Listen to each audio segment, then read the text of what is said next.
You've just seen that offside.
Good evening and welcome back to the Mancunian Way, and I hope you're all well. And we're joined by a very special guest who I have been asking to come on for a little while.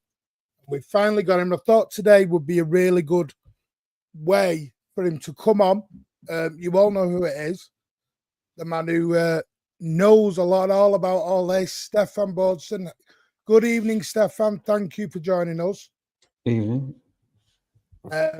Obviously, there's been some news, and good evening, Pat, as well. There's been some news regarding City's legal challenge again.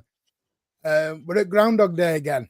And I wanted to bring you on because there's been a lot of questions asked to me today about what exactly City have done this again. What is it they were not happy about, obviously, because they weren't happy about the amendments that have come in from the original APT sort of challenge, and what is it City have done, and what do you think they're obviously trying to achieve through all of this? What is the end goal? Are we just going to keep going into legal challenge after legal challenge after legal challenge? Yeah, well, look, I mean, the first thing to say is we don't actually know very much. What I'm going to say now is based only on 3 different articles, one in the Mail, one in the Times, and one in the Lawyer. I think they've all been briefed by the same party. They've all seen the letter. It then seemed to permeate out to other places afterwards. So I think they were all embargoed, those 3 I've just mentioned, for the same time. And then after that, everybody else seemed to get hold of the key documents, or they were just copying the articles. So that's the big kind of proviso.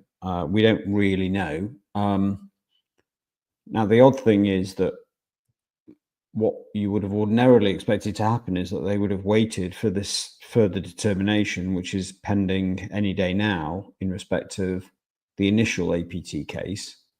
And we know that City's position on that was that they were going to go back to the tribunal that decided the first case and ask them some more questions.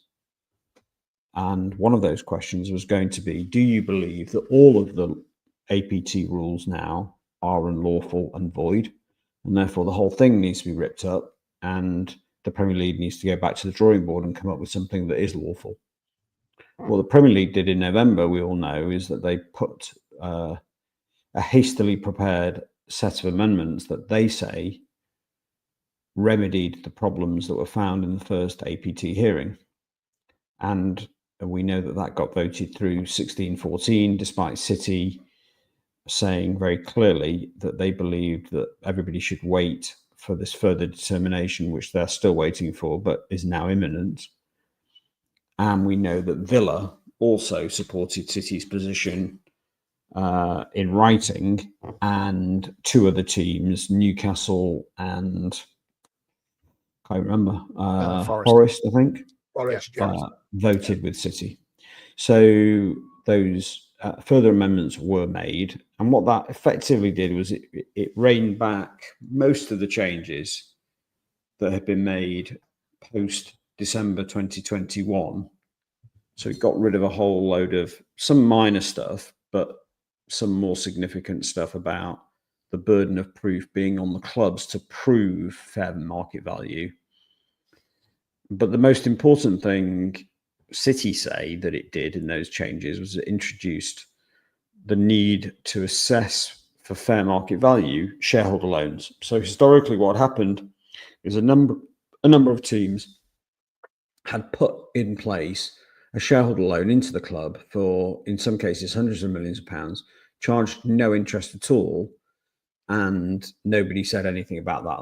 That was carved out of the rules. City said, hang on a minute, if we are stopping everything related to associated party transactions, that must include the provision of cheap debt, and therefore you would need to fair market value that cheap debt and apply the real market value to the calculation. That would mean, for example, in particular, Everton would be very severely hit for a whole load of additional interest charge for the period in which they've been building the stadium. You know, that sort of last 2 or 3 years. Yeah. So it made their losses very, very much bigger. And you know, clearly that would have been a bigger breach for them. And it also applies potentially to Brighton, but I think Brighton would have been okay anyway on any test, and Arsenal in particular. Anyway, so that's where we got to in December. I think what must have happened is City must have been told that the tribunal that was held at the end of January, which is this follow-on 2-day hearing to consider some further questions. My reading is that City were told by that tribunal that that tribunal would not consider the lawfulness of the rules that were put in place in November and December. They would only look at further questions from the original case. And so what City have then said, well, if that's the case, then the only way in which we can challenge the rules that were put in place in November and December would be to start a new arbitration case, and on the 20th of January. And I think that date is important because that was a couple of days before the formal commencement of this additional hearing. So there must have been communication either between the parties or between the panel itself. I mean, it may be what happened, and we are speculating because we just don't have the detail of how this has come about. But maybe what happened is City said, "Well, we want one of the issues that should be in play when we go in front of this tribunal for further determination. We want one of the issues to be in play whether the November and December amendments were lawful." And the Premier League said, "No, we don't agree." And the parties couldn't agree that that was an issue that should be played out in that hearing. And so City said, well, the only choice we've got is to arbitrate and create a second APT case. But I mean, the reality is that it looks like City's second APT case, and you know, I would think we've lost a lot of people in the audience because it's bloody dry and quite boring. And I understand that. I think it's more of, I think people are confused a little bit, and it just, like you said, it's a very dry and very. Well, let me take it to its end, which is what does this further claim look like? It appears that City are particularly aggrieved that they've got all these transitional rules that say if you do have a shareholder loan, as long as you get rid of it by the 11th of January, we can forget about it. Okay. And then on the other hand, if you've got historic shareholder loans, don't worry about the historic periods. We're not going to go back and retrospectively assess what should have been charged to your accounts in previous years and redo the calculations. We're not going to do any of that. So you can forget about all the historic stuff. City is saying, hang on a minute, you've been told that it should have been in there from the start of APT, which is in December 2021. So why are you giving clubs the freedom now to just forget about the period from December 2021 all the way through to January 2025? Surely it's unlawful to do so. And I think that is the nub of what City are saying.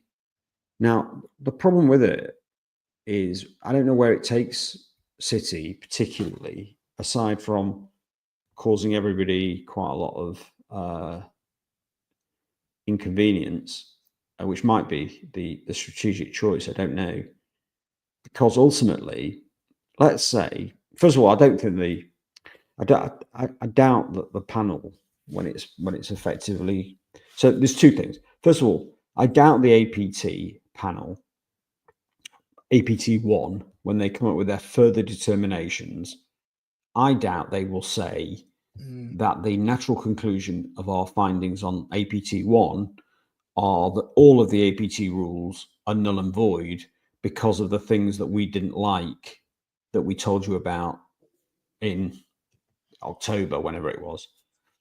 And so I don't think they're going to rip up APT. Now, I might be wrong. Maybe they do say, actually, we agree with City. All of it had to go in the bin and you should have rewritten it. Now, as far as I can see, if City do win on APT1 in that way, i.e. that everything is null and void, then it's kind of irrelevant what APT2 says, because they're going to have to immediately rip up all of the amendments that they made in November, but also all of the original amendments.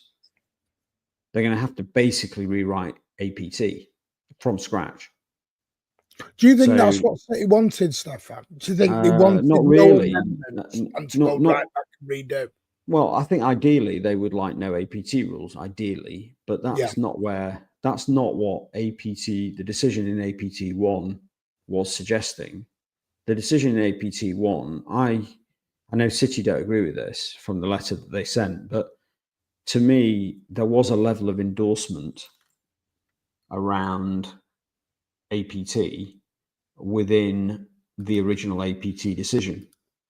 Now, City say that they don't agree with that, but I was reading it again the other day. I'll try and get it up just as we're talking, because there's a particular word in there where City dispute that the panel said that it was necessary to have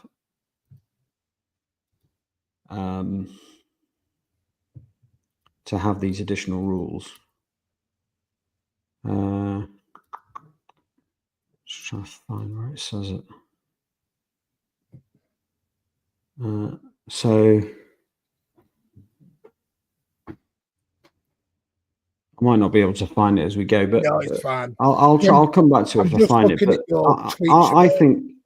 I think it's pretty clear that the original APT decision, although it wasn't a complete, it was only a partial decision, as it says on the front of it, I think it did say that they believe, so it's paragraph 189, if anybody wants to have a look at it. It says, in conclusion, we find that there was sufficient evidential basis for the Premier League and the clubs to conclude that the ex post PSR rules were ineffective in controlling APTs, and that it was necessary to move to an ex ante regime. This was the objective of the APT rules and the later amended APT rules. Now, what that means is that the panel found that it was a legitimate change to move from a set of rules that looked at the situation after the event to a set of rules that looked at it before the event, before the closing of a transaction. And So I do read that as the original APT panel endorsing some form of APT rules. And that's why I think it's unlikely that City will get a complete null and void statement from APT 1. But if they do, then you can forget about APT 2. City have clearly had a big win.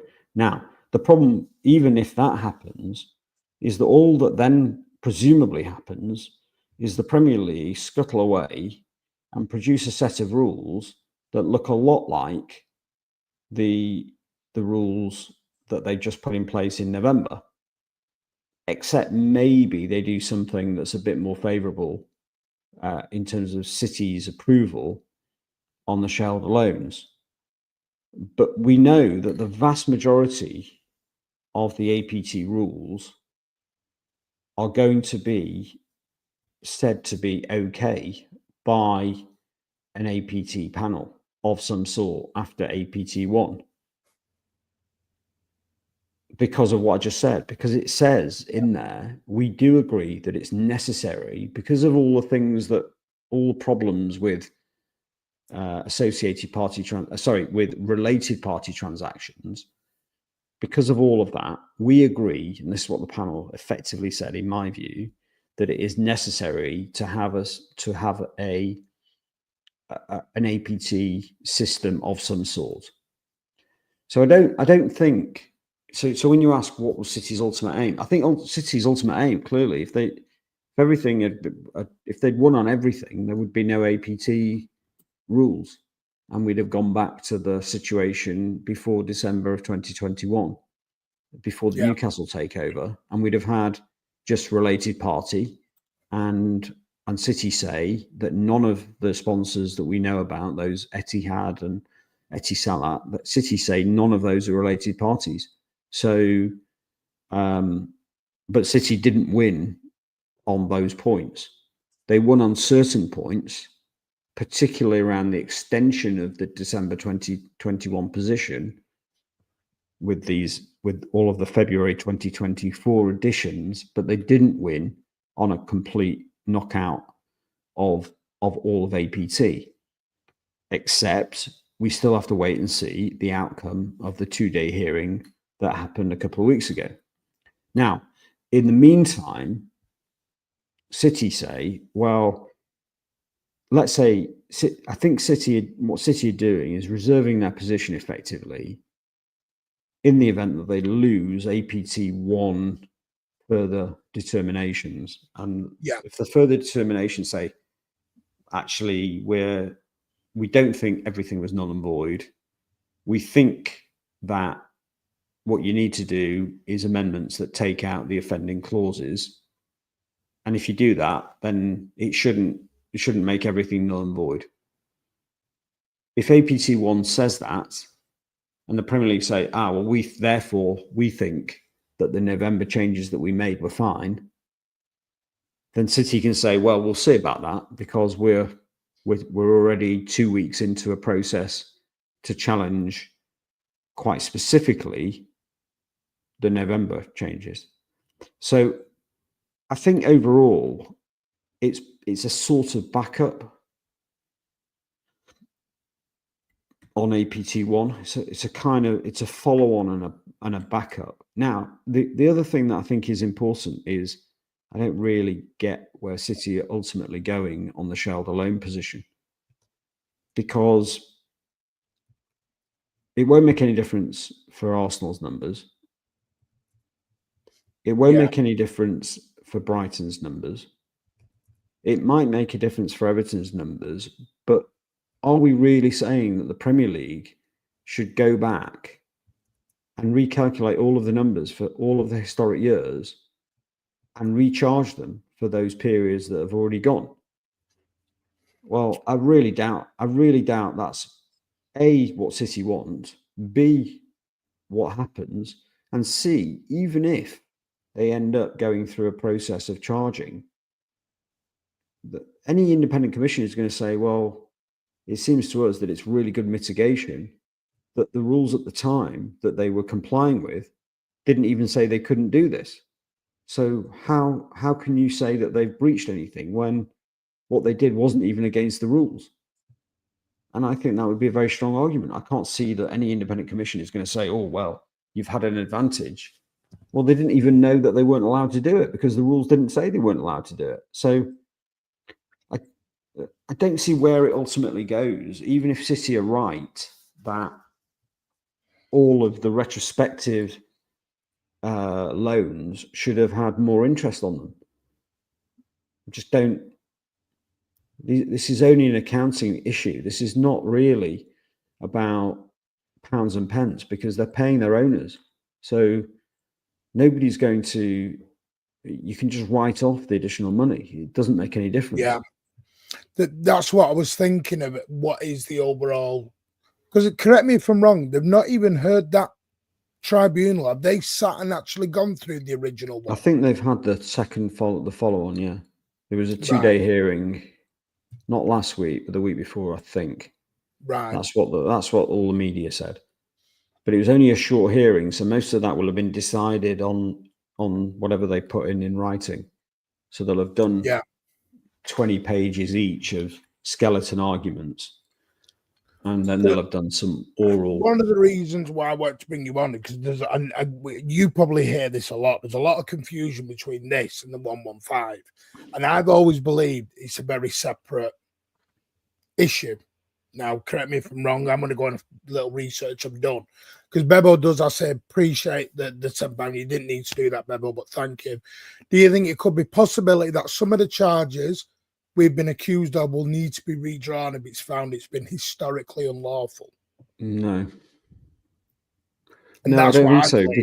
I don't think so because, it seems to me that the charges that are laid in the 115 case effectively suggest that City made up stuff, various things. So made up the size of the contract with Etihad, actually literally presented a fake contract to the auditors, that the contract that's in the public domain, Nick Harris posted it. I don't think it had been in the public domain before. He thought it was particularly interesting that I'd paid to download it from his website. I don't think it was particularly interesting. I quite like to read documents that are relevant to the case. And so I did. And, that document says very clearly that the sponsorship was not £8 million. So if that's the document that was presented to the auditors, then City have, basically faked it. And I don't see how just finding out that the APT rules that didn't even exist until 2021, which is the period after all of the charges, I don't see how that cuts across any of it. Yeah. So no, I don't think. Look, everybody's come up with their own. 2011, 2012, the 115. It's like 10 years. No, well, it goes all the way to 2018, 19. 28, right. It's like you said before, the 2021. Yeah, 115 basically goes until the end of last decade, doesn't it? It doesn't even go into the 2020s, does it? No. Yeah. No, that's what I was thinking. So so it makes in terms of timing, APT irrelevant to what's happening in 115. I think too many people. I think so. Look, but you get different people have come up with different wacky theories, and we know one of those people that comes up with lots of wacky theories. I think they're all wacky that's theories. who everyone's listening to, Stefan. Though they're all listening to this one person on Twitter. Well, more fool them. I mean, it's quite simple to turn it off, to mute or block it. I mean, I don't engage with a lot of these discussions because they suck time, and there's just if it was simple to reply or to have one discussion or for it to be a good faith discussion, then I would do so. But there's just too much, and there's too many tweets that it's too conspiratorial in terms of its approach. And so every single thing I don't know if City will what the decision of the panel will be. I've got no idea. Right? City may well be found to have breached every single charge, and I've heard it's LB talking about this. He summarizes it very, very well, and I'm in the same place on it. It may be that City have hoodwinked everybody for 10 years, and if they have, then they'll be severely punished. Mm-hmm. And it's I've got no idea. But I do know enough about how likely or unlikely such a fraud is. I do know who the individuals are involved in the club.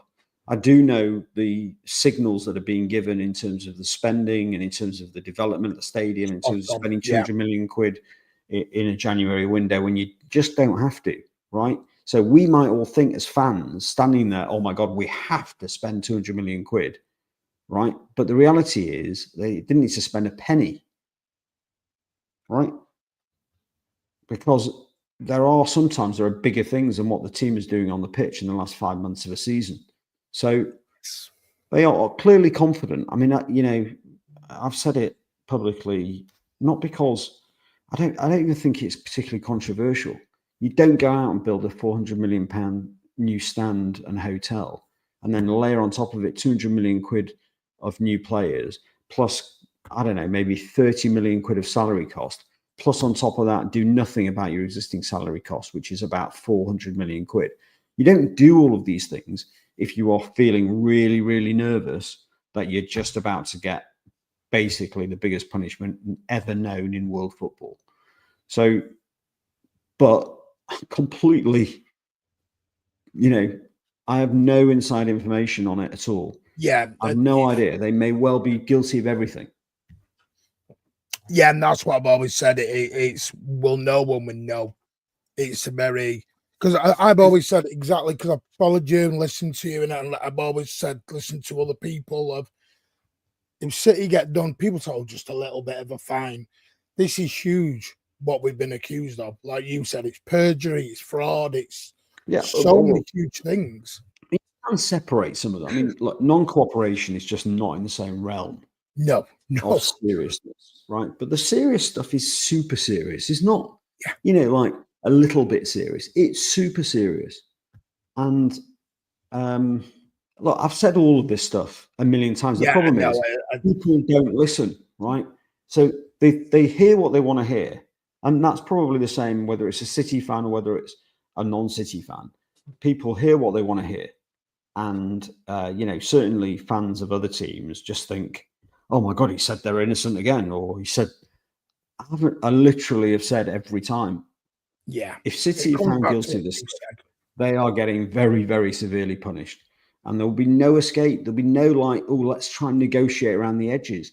We're too far gone from that. Yeah. It's like people talk about, oh, I can't believe the UAE has been asking the UK government about what's going on with the case. That tells you not that they're interfering. It tells you that they've missed the window to make any sort of serious representations, that they're not sure what's going on because it's been handled by a third-party organisation, i.e. the Premier League and its processes. And they may well be nervous about it, but they're not in control of it. Otherwise, they wouldn't be asking the government about it. They wouldn't need to. Or they'd have managed to nobble the whole thing 5 years ago, before this ever got into such a serious situation.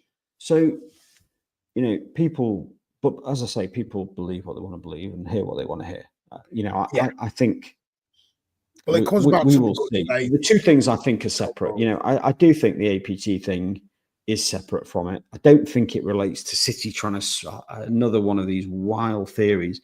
City are desperate for all of APT to disappear before the 115 is out so they can put through an enormous commercial deal. Let me explain something about the Etihad deal, right? So the first thing about the Etihad deal is it's already absolutely enormous and it's approved, okay? Because it must be approved because it's on the shirt this season. So how on earth do people think it's on the shirt? It must have already been approved in some form to be on the shirt for this season.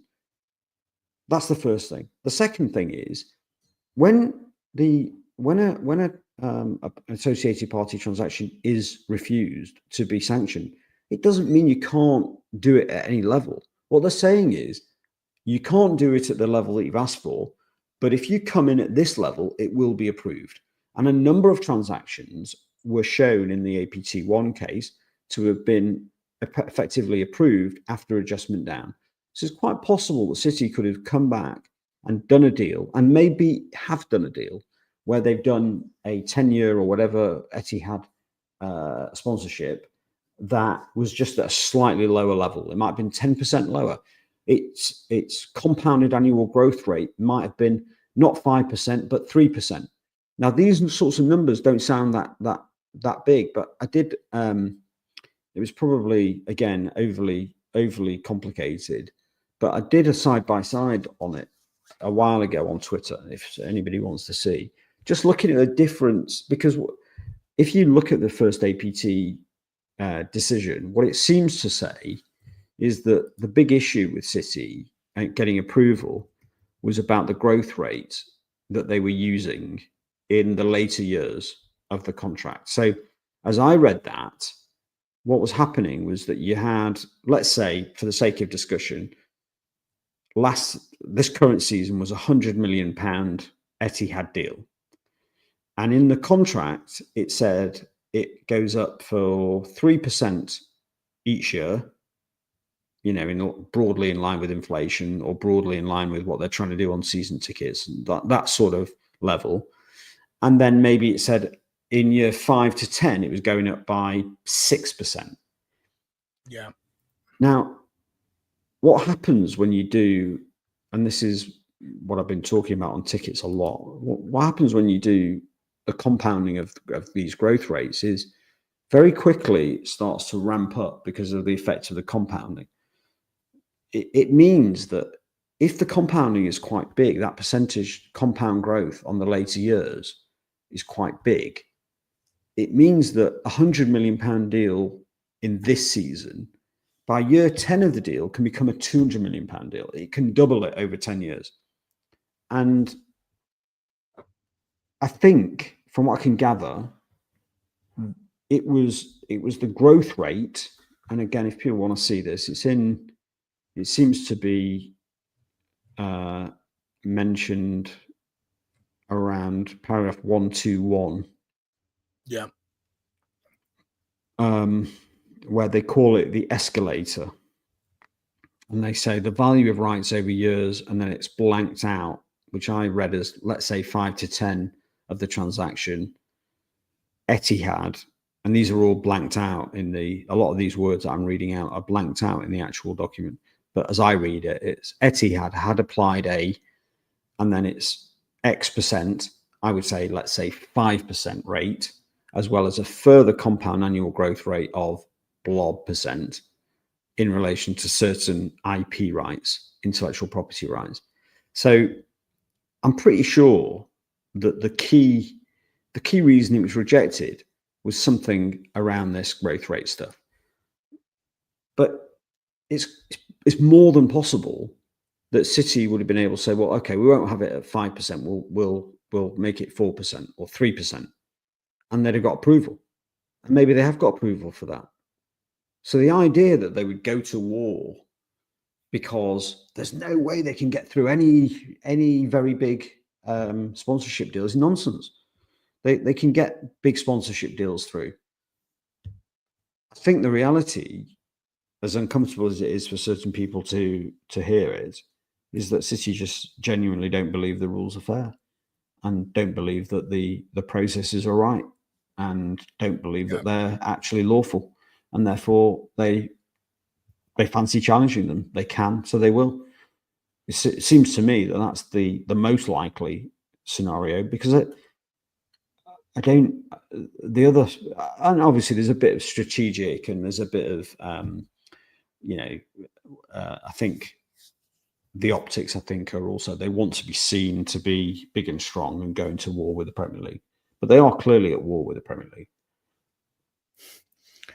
Yeah, everyone goes back, and that's what got me when I heard about this. It was that question of what is it City are after? And like you said, it's clearly they think it's unlawful, and they're going to keep pushing to get what they feel is right. Now, obviously, I presume they are being advised behind the scene by their legal team that they've probably got a case in their mind. I'm guessing that. I mean, well, I mean, I think you can say with absolute certainty that they think that they've got very good, they've got Yeah. very good advice. I mean, you know, you're talking about, you know, some of the best lawyers around. Okay, so there's no, you know, maybe even the best in British legal circles, and he's back again as well, which I think again is another interesting sign. I wouldn't read too much into it, but at the end of the day, if the main case had gone very, very poorly, and they were expecting very, very bad outcomes, then I think they may pause in doing some of these things. You know, in terms of hiring Lord Panic again, in terms of going after it again. You know, it's possible they just don't know, right? That is possible. But if they had any signs that it had gone very badly, or they were about to get slapped very badly, then again, none of these things that they're doing seems likely. I mean, you know, Haaland, Pep, player signings, you know, just one after the other. I mean, that does not seem to be a team that's preparing for something imminent that's going to be disastrous. Yeah. I mean, Bebo, I mean, and I know you've not got much longer, and I do appreciate your time, Stefan. Like, I know everyone links back the WWE deal and the Kellogg's deal.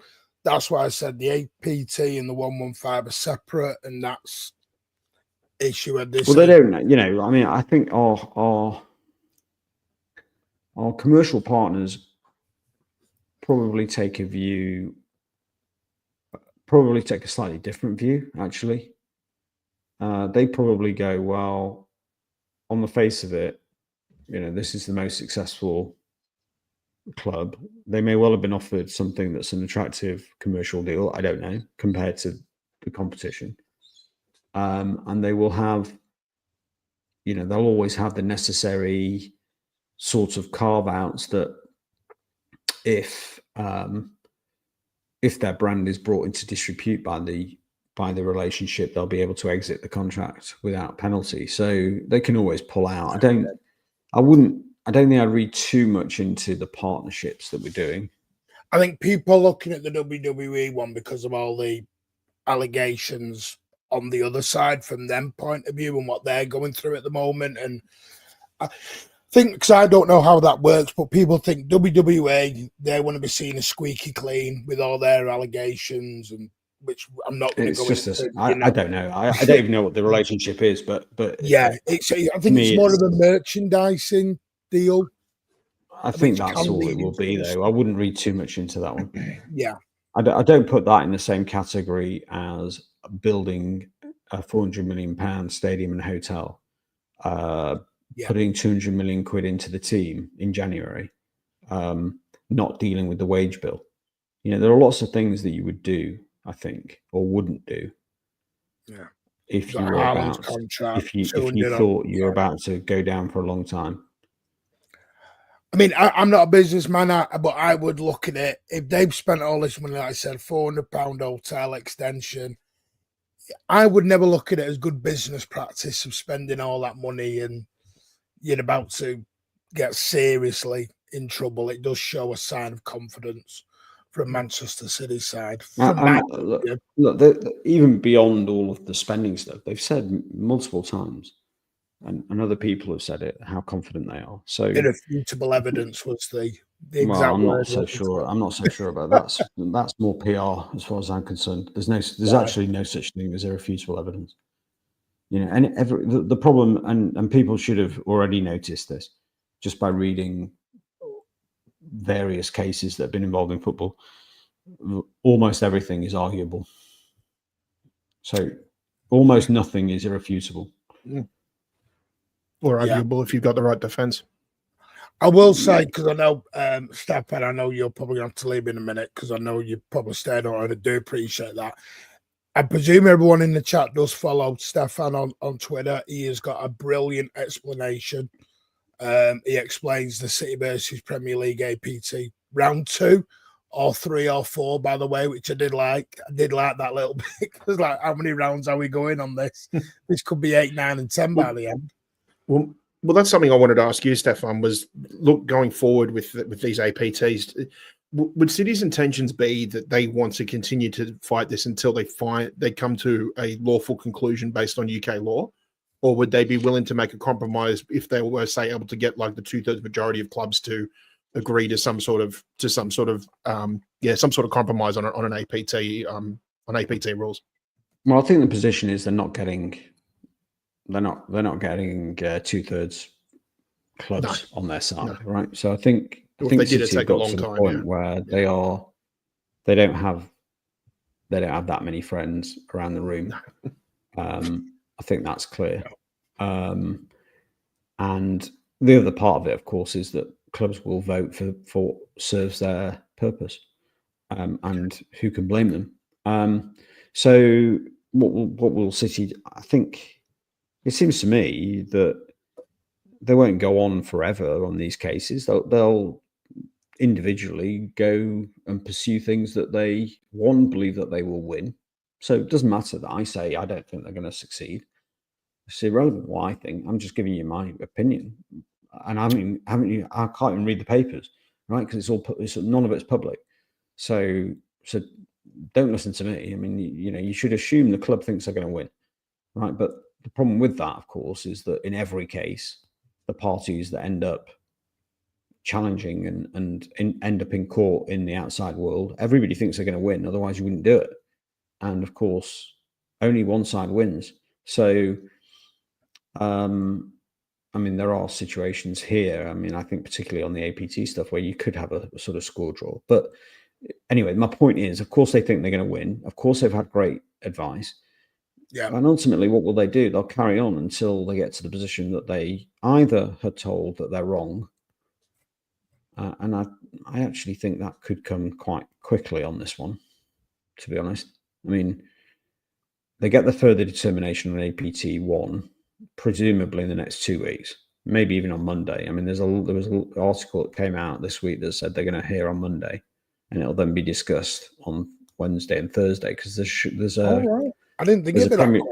Well, there's a Premier League meeting this week, Right. So the thought was that they were going to find out on Monday, but I don't know whether that was just a guess. It's very hard to know on this stuff. What I will say is the parties are very, very tight. They don't give them much away, if anything. And that's City and the Premier League. So, yeah. Obviously somebody is leaking all of this stuff to the press that we talked about before, but generally you don't find out. Anyway, so they might find out very quickly on APT1. If the APT1 decision goes in a certain direction, the whole thing might be off. APT2 might be irrelevant because they may have won APT1.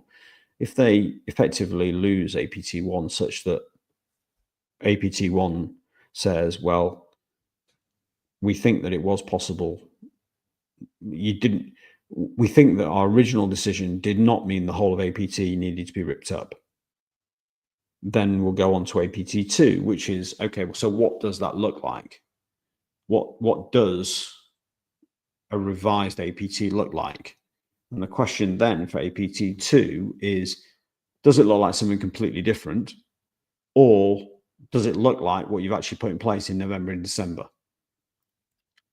And if they lose that, if City lose the case around what they put in place in December, then that seems to be the end of it. Yeah. No, we should probably good time to wrap. Yeah. From me, anyway. Can I just say, by the way, people are I know, like you said, it is dry, but people are so thankful for your input because people actually are intrigued on this, especially City fans. Because, like you said, the too busy list, everyone's listening to he said, she said, and it comes back. What you said earlier on was spot on. you've got to be careful who's showing good faith and who isn't in this. Too many people are out on their own agendas, which is why you should only listen to certain people. And like you said, believe how you want. City are doing this because they believe that they're right, and we'll see down the road. But I just want to say thank you so much, Stefan, for coming on. I appreciate your time. Everyone else thanks, does. Stefan. Keep fighting, mate. We're all listening. We're all loving you. We've all got your back. And Cheers, take care, all. And yeah, we'll. I'm going to let Stefan and Pat go. I'm going to stay with you for 5 or 10 more minutes, and then we'll close it off. So thank you, Pat. Enjoy, mate. Thanks, everyone. Enjoy the rest of your weekend. Take care. And that's all. By the way, sorry about the outlay. We need to get a new one. I had to delete it. I just want to say, please, I know everyone wants to listen to, because the reason I wanted to do this, I've had so many DMs today. Magic Hat said this, someone said that, someone said this, why are we doing that? And people just need to relax. It's going to happen when it happens. City have got legal people on this that they are being told and they believe in and they're fine with. Listen, ignore. Don't just mute him. Mute him. Stop listening to it. Like Stefan says, I said, stop listening to him. They're after attention. They're after this, that, and the other. I've said for 2 weeks, why would City spend 400 million on this? 250 million on transfers. It's bad business. Bad business.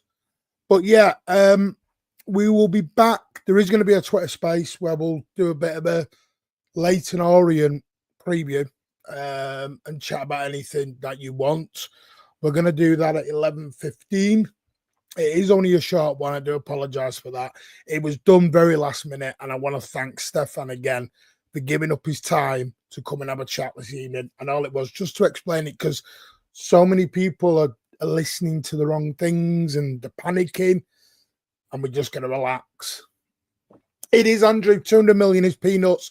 I think it's more everything, the money, the wages, the 400 million pound on the extension hotel, 350, 400 people. It's a lot of money that when you think about it. And yeah, there's no City trying to do a third party because they want to push a deal through so they're not financially done when they get relegated. Ignore all that. It's noise. It's noise. Ignore it. But anyway, yeah, we're going to go now. Thank you, LB Raid. Don't know if you just joined. Thank you. But yeah, we're going to end. I'm going to set up the stream for 11:15. Take care, all. Sorry about anyone who's not had comments up. It wasn't one of them sort of shows tonight. It was a bit more serious, a bit drier, but a bit factual. It was done for a purpose. And we'll see you all tomorrow night for the post-match for Leighton Orient. There will be a post-match for Leighton Orient tomorrow because my other half's going out for the evening. So I will do one about 8, 9 o'clock. We'll see. But yeah, we'll see you all at 11:15 for the space over on Twitter. Take care. You're all legends. See you soon.